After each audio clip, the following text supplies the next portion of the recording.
You were just a stopgap, I told Sabir, my voice dripping venom.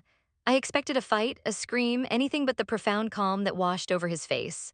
That stillness, more terrifying than any rage, was the moment our 5 years ended. Now the silence in our apartment has a sound. It's the low, mournful hum of the refrigerator cycling on and off, a noise I never consciously registered until it became the loudest thing in my world. It's the groan of the old floorboards under my own solitary weight, a sound that used to be muffled by his footsteps shadowing mine as we moved through our shared space. For 5 years, this home was a symphony of small, lived-in noises.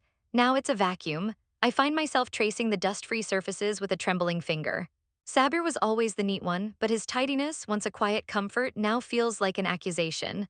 The apartment is a museum of a life that ended yesterday, each object a sterile artifact. His favorite armchair in the corner, its worn leather cushions perfectly plumped, looks like it's holding its breath, waiting for a wait that will never return. My gaze keeps returning to the entryway console, to the one detail that ruptures the pristine order.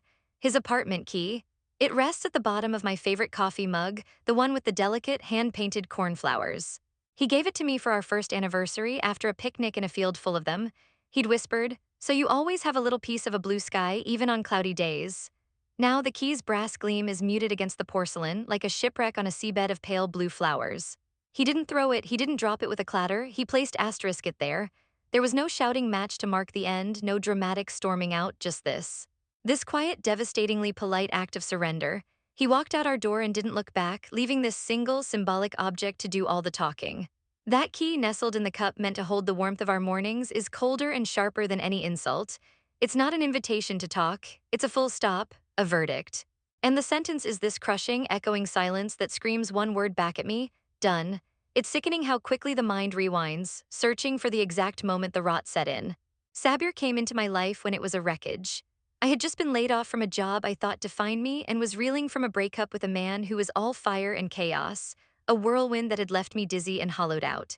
I was a heap of jagged edges and raw nerves. Then there was Sabir. He wasn't a whirlwind, he was the earth. He was solid, patient, and possessed a quiet strength I hadn't known I needed. He didn't try to fix me with grand gestures. Instead, he was like a patient gardener tending to a neglected plot of land. He'd bring me soup when I forgot to eat, listen for hours as I dissected my failures, and hold me when the self-pity became too much. He celebrated my tiny victories, a successful job interview, a day I didn't cry, with a gentle, unwavering pride that slowly rebuilt my foundation. For years, that foundation was all I wanted. His stability was my sanctuary. But as my career flourished and my old confidence returned, a familiar restlessness began to stir within me. The very qualities I had once clung to like a life raft started to feel restrictive. His predictability, once a source of comfort, now registered as a lack of passion. His boundless patience started to look like weakness. The quiet evenings we used to cherish, curled up on the sofa, began to feel dull. I craved the old drama, the high-stakes emotional turbulence that I had mistaken for love. I needed to feel the sharp peaks and valleys to know I was alive, and Sabir's love had become a serene, beautiful plateau. I started to resent him for it. I began to push, to prod, to test the limits of his calm, hoping to ignite a spark of the chaos I missed. The final argument started, as they always did, over something trivial. I wanted a flashy, expensive trip to Bali for our upcoming vacation. I pictured vibrant nightlife, infinity pools, and Instagrammable moments that would scream to the world how exciting my life was.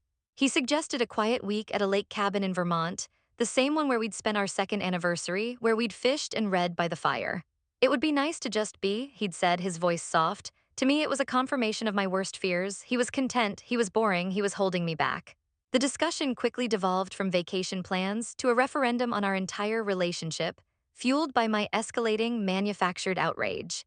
The air in the living room grew thick and heavy with my accusations. I paced, my voice rising, fueled by a perverse need to see him break.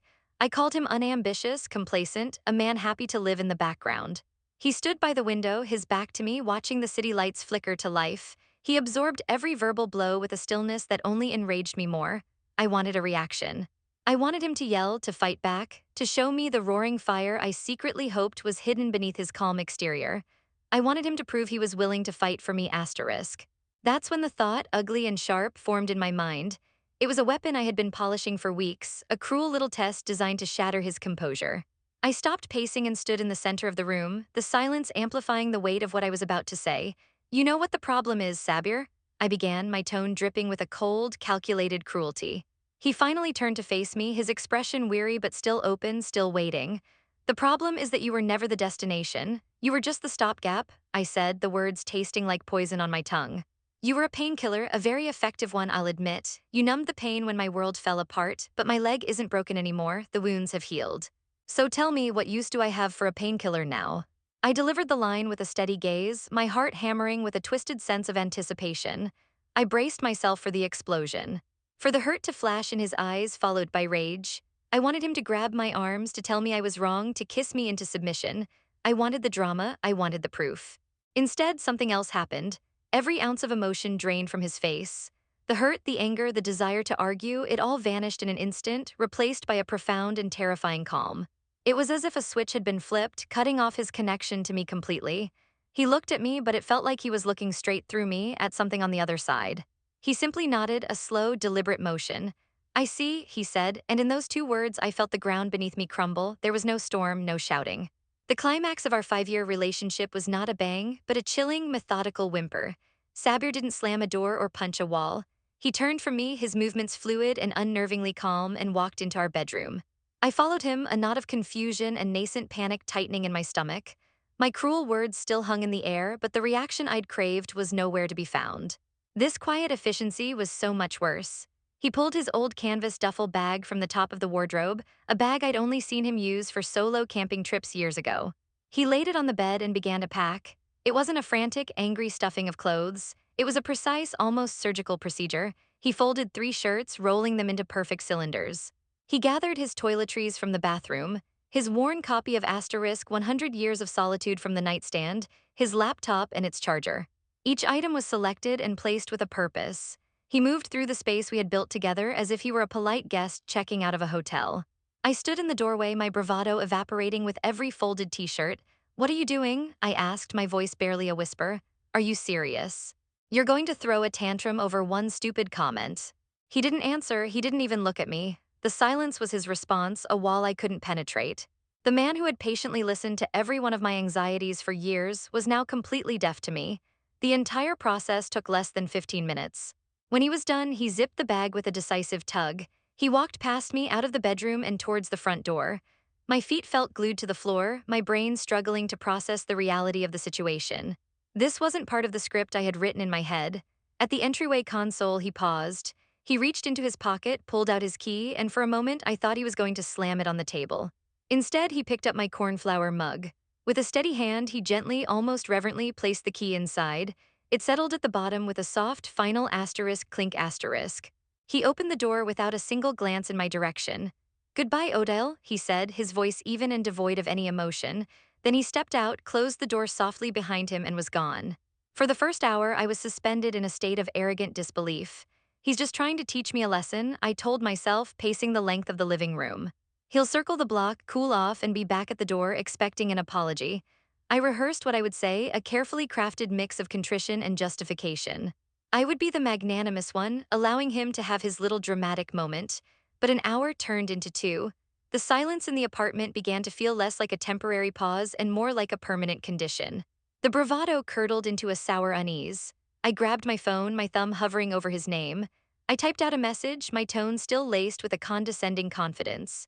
"This is childish, Sabir. When you're done with your little drama, come home." I hit send, the message delivered. Then nothing, no immediate angry reply, no sign that he had even read it. I waited 5 minutes, then 10. The lack of response was more unnerving than any fight. I called him. It rang once, twice, then clicked straight to his voicemail. "Hey, it's Sabir. Leave a message." The familiar, calm voice on the recording was a ghostly echo of the man who had just walked out of my life. I tried again, straight to voicemail. He hadn't just turned his phone off, he had blocked my number. A cold wave of genuine panic washed over me, so intense it made me nauseous. This wasn't a tantrum. This was a procedure. He was excising me. My hands shaking, I called the one person I knew would be on my side, my younger sister, Eliza. I launched into a frantic, breathless rant, painting myself as the victim of his over-the-top, theatrical exit. "Can you believe he just left? Over one stupid thing I said in a fight, he's being so melodramatic." There was a long, heavy silence on the other end of the line. I expected her to join in to bash him for his lack of a sense of humor. Instead, when she finally spoke, her voice was quiet and sharp like a shard of glass. "Odile," she said, her tone devoid of its usual warmth. Let me ask you something, was it just a stupid comment, or was it the truth? Was it the ugly, selfish thought you've been nurturing for months and you finally said it out loud? I opened my mouth to protest, to defend myself, but no words came out. You used him, Odell, she continued, her voice cutting through my denial. You used him as a crutch to get back on your feet, and the second you felt strong enough to stand on your own, you told him he was disposable. You didn't just insult him, you invalidated his love. You confirmed his worst fear that he was just a convenience. Why in God's name would he stay after that? Eliza's words weren't a comfort. They were a mirror reflecting a version of myself so monstrous I couldn't bear to look. The phone felt slick in my hand. My carefully constructed narrative of being the wronged party didn't just crack. It shattered into a million pieces. The days that followed were a blur of escalating desperation and hollow rituals. The denial was gone, replaced by a gnawing, all-consuming regret that felt like a physical illness. I couldn't eat, I couldn't sleep. I would wake up in the middle of the night with my heart pounding, reaching for his side of the bed, only to be met with the cold, empty sheets. The silence of the apartment was a constant, roaring reminder of his absence. I became a detective of my own disaster, replaying every moment, every word, every missed opportunity to be a better person. I'd find myself standing in the kitchen, staring at the spice rack, remembering how he'd meticulously arranged it alphabetically. It was a stupid, tiny detail, but it was asterisk his asterisk, and now it felt like another piece of evidence in the case against me. My attempts to reach him became increasingly frantic and pathetic. I sent him a long, rambling email, a cascade of apologies that I now see were still fundamentally selfish. It was a masterpiece of self-flagellation mixed with subtle blame shifting. I can't believe I said that, I wrote. I was just so stressed with the project at work I wasn't myself. As if my professional stress was a valid excuse for emotional evisceration. I tried to explain my behavior, to rationalize the cruelty, as if a diagnosis of my own toxicity would somehow erase the wound I'd inflicted. The email sat in his inbox unread. Or at least unanswered. The digital silence was deafening. Humiliation became my new companion. I stooped lower. I knew his work schedule, the route he took to his architectural firm. One afternoon, I waited across the street from his office building, hiding behind a bus stop like a common stalker, my coat pulled up to my chin. When I saw him exit, looking thinner but resolute in his smart wool coat, my breath caught. I started to cross the street, my mouth already forming his name. He saw me. For a split second, our eyes met across the traffic, and I saw a flicker of something, not anger, but a deep, profound exhaustion, like a soldier who had finally laid down his arms. He didn't flinch. He just turned with that same unnerving calm and walked back into the revolving doors of the building. A few minutes later, one of his colleagues, a kind-faced woman named Priya whom I'd met at a holiday party, came out. She approached me cautiously, her expression a painful mix of pity and professional distance. Odell, she said, her voice soft but firm, Sabir asked me to tell you that he doesn't want to see you. He said he wishes you well, but he needs you to respect his space. Please just leave him alone. The public humiliation was a fresh sting. I had been outsourced. He wouldn't even grant me the dignity of a direct rejection. The message was clear. I was no longer a person he dealt with directly. I was a problem to be managed. Desperate, I turned to our mutual friends, hoping to find an ally, a mediator. The response was a united, polite wall. He told us you two broke up, one friend, Mark, said over the phone, his voice strained with discomfort. He seems to be going through a lot, Odell. He asked us not to get in the middle of it. They weren't taking his side, they were simply respecting his boundary. A boundary that was now a fortress with unbreachable walls, and I was on the outside, shivering in the cold. It was then I truly understood. This wasn't a rash, emotional decision. This was a strategic retreat. He was systematically dismantling every connection we shared, cutting every cord with the same quiet precision he'd used to pack his bag. He wasn't just leaving me, he was erasing me. It's been a month. The apartment no longer feels like mine, it feels like a crime scene I'm condemned to live in. The key is still in the cornflower mug. I haven't had the strength to move it. Sometimes I think if I just leave it there, he might need it one day. It's a stupid, desperate hope, the last ember of my delusion. The final confirmation came yesterday, not through a dramatic confrontation, but through the cold, indifferent lens of social media.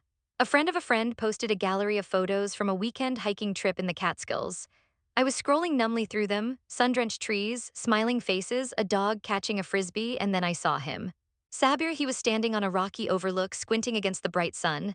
He was wearing a vibrant orange windbreaker, a color I had never seen him wear. I had always bought him clothes in muted tones, navy, gray, olive, colors I thought suited his quiet nature. This orange was loud, it was joyful. He was laughing, a full-throated, head-thrown-back laugh, at something someone off camera had said. It was a laugh I hadn't heard in over a year. It was the laugh of a man unburdened. There was no new woman by his side, no pointed display of a new life. There was just him, Sabir, complete and whole and happy on his own. And in that moment, the last, most painful piece of the puzzle clicked into place. I had told him he was my painkiller, a temporary fix for my brokenness. The irony is so cruel it's almost poetic. He wasn't my medicine, I was his disease. I was the chronic ache, the constant, low-grade fever he had patiently endured for years. His quietness wasn't weakness, it was the immense effort of carrying my emotional baggage.